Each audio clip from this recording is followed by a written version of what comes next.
Government services are so important to us, power, water, those kinds of things. If they are disrupted, there is a higher chance that maybe the ransom will be paid, just because those services are so important. And hey, we need to get this up and running. What's the quickest way to do it? A lot of government services are essential, like power and water. When those services are disrupted, there's often pressure to resolve the issue quickly, which makes governments more likely to pay the ransom just to get everything back online. State and local government is a big and sometimes soft target for bad actors.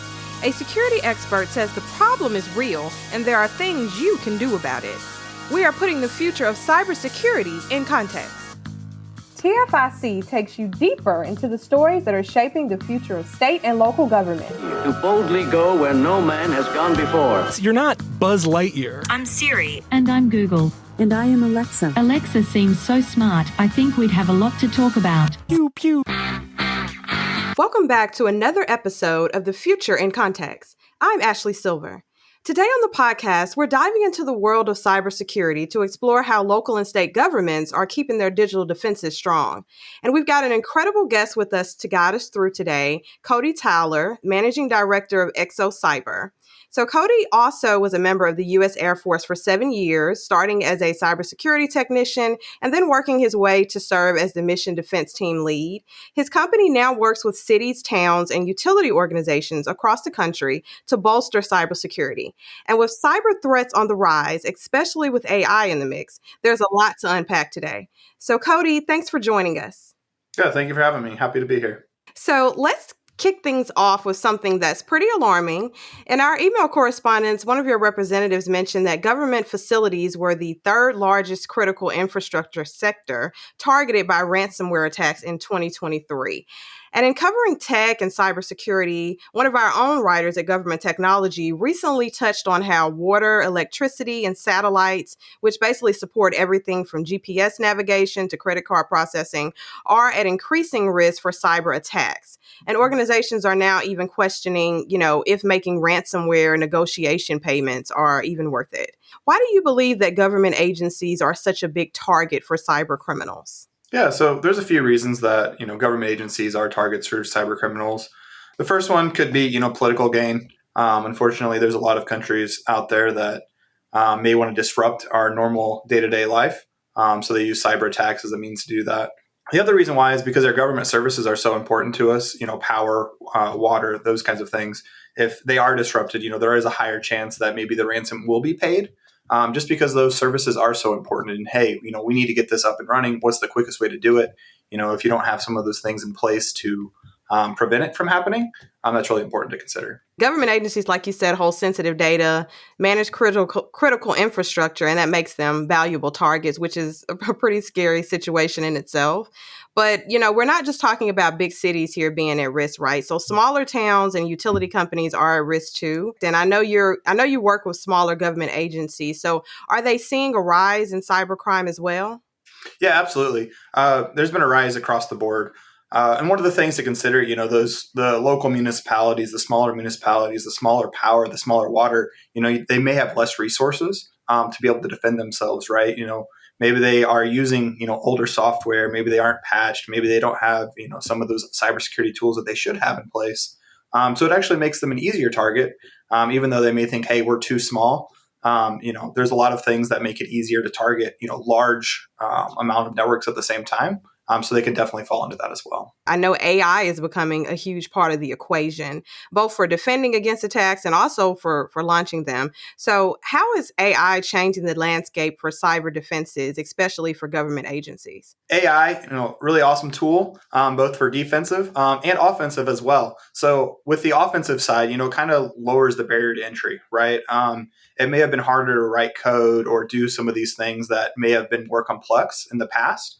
But AI makes it easier, right? So the easier it is for someone to craft attacks. It is easier it is for them to attack, local governments, those kinds of things using AI. Phishing messages have gotten better, right? It's easy to go into ChatGPT and say, hey, write me a good phishing message that someone would click on. It'll probably give you a few different options to choose from.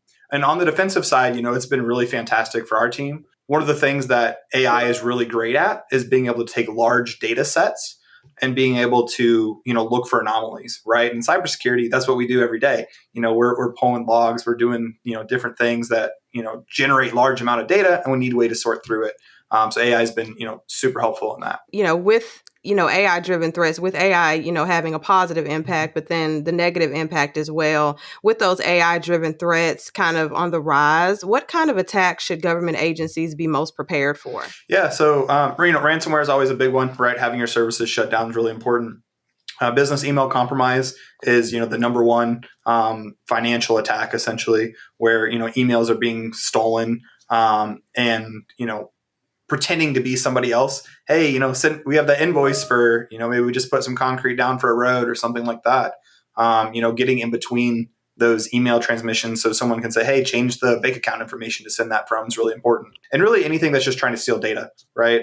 There's a lot of data that local governments do have for their constituents. And it's important that that's protected. Great. So let's switch gears a bit to talk about the workforce. So one challenge of a lot of government agencies is the aging workforce with older employees who, may not be as familiar with modern technology. How can agencies address cybersecurity effectively? Yeah. So defense in depth is always the name of the game, right? It's really hard as defenders because, we have a lot of things that we need to protect, and, the attackers only need to get in one way, right? So as we talk about, an aging workforce and maybe those who don't have those cybersecurity skills, it's really important to do, annual training or semi-annual training, as much training as you can get them is really important. And do, the phishing test, right? So you get an idea of, maybe who needs that additional training. So the simulated test to see who is clicking, who is giving away their data. That's really important as well. And just making sure that you have multiple things in place. You have, headlines when in your emails when something comes in from outside your organization. Just as a reminder, hey, this isn't the CEO asking you for gift cards. That's a really common one we see, unfortunately. So things like that are really important. For government agencies, just overall, they're thinking about their strategy. They're thinking about, their cybersecurity workforce, but also other parts of their strategy. And they want to strengthen their cyber defenses. What are the first steps they should be taking, in your opinion? Yeah. The first thing is MFA, multi-factor authentication. We all get the code to our phone for your bank account. You get it for Facebook, you get it for Instagram, all these different things we do, outside of work. It's actually super effective while you're at work as well, too. So if you have things that you're logging into, they offer multi-factor authentication, your email accounts, your SaaS applications, anything you log into, turn it on.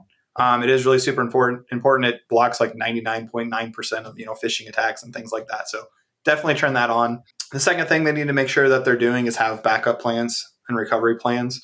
Unfortunately, cyber attacks do happen even when you have the correct defenses in place. So making sure that you have a way to respond to that, right? Being able to have those backups, being able to restore, being able to get back up and running as soon as possible is really important as well. Making sure you have your systems patched is important, right? Let's not let the attackers in through an open door or an open window. The same way that you have multiple layers to protect your house, make sure you're doing that with your network as well. The other big one, kind of just talked about it a little bit, is the user awareness and cybersecurity training. Making sure that your users understand what threats look like, how to defend them. They're not clicking on every link that they get for a free Starbucks gift card is really important. And you've worked with local governments, of course, and utility companies. What's one of the biggest lessons you've learned in helping them kind of build their cyber defenses? Yeah, that's a really good question. I would say that just everyone's different, right? There's different needs at different places. There's different, software. There's different users. There's just a lot of different things that, make them unique and make the services that they're offering their constituents important. So, being flexible with how you implement some of these cybersecurity measures is really important. And it really does take a partnership, and it takes a leadership approach from, the city leaders, the mayor, the council, everyone to be involved in order to make cybersecurity effective within the organization. So, Cody, for any local or state government officials that are listening who might feel kind of overwhelmed by all the cyber threats out there or are concerned, what's one piece of advice you give to them? Reach out. Honestly, there's a lot of great cybersecurity companies out there that work with local and local governments, local municipalities that have SCADA experience. Right, we understand water systems, we understand power systems, and can really give you a clarity. Right, even if you just start with an assessment. Hey, I don't know where we're at today. It's important to find out where you are at, and then take those steps that you need to in order to be defended appropriately. Would you also recommend that they have some type of designated chief data officer, or because I know data plays a large part into, cyber threats? Yeah, absolutely. Yeah, if your organization is large enough to have a position like that, that's fantastic. One of the things that we always recommend as we go through, our cybersecurity checklist is that you do have data classification, right? How are you protecting your constituents' PII? How are you protecting, financial information? How are you protecting that, the cybersecurity assessment that you just did and has all your risks? How are you protecting that data, right? You don't want your risks out there for everyone to see. So it's really important that you do have those pieces as well. So do you see any other emerging technologies coming behind AI that may be kind of concerning to you, or something that you're looking at as a benefit for cybersecurity? I mean, really, the big one is definitely AI, right? That's the one that everyone's really focused on right now. But I think one of the important things to kind of distinguish with that is right now there's a lot of what's like I would call soft AI.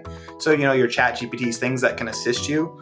I think as we kind of look at AI and more of the, what I would call hard AI, that's going to be kind of the next step for attacks is, it's going to be fully automated to the point where the emails are being sent out. The attackers are getting into 365 accounts. They're fully automating the reaching out to everybody, right? And as they automate all of that using kind of the hard AI, especially, your smaller local governments, may not think they're a target now, that kind of thing.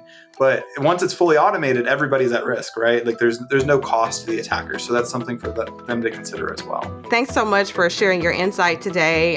It's been a pleasure having you on the show. Yeah, absolutely. Thank you for having me. Well, that will do it for this episode of The Future in Context. Thanks for listening, and be sure to subscribe for more episodes where we continue to tackle the biggest issues in tech and security.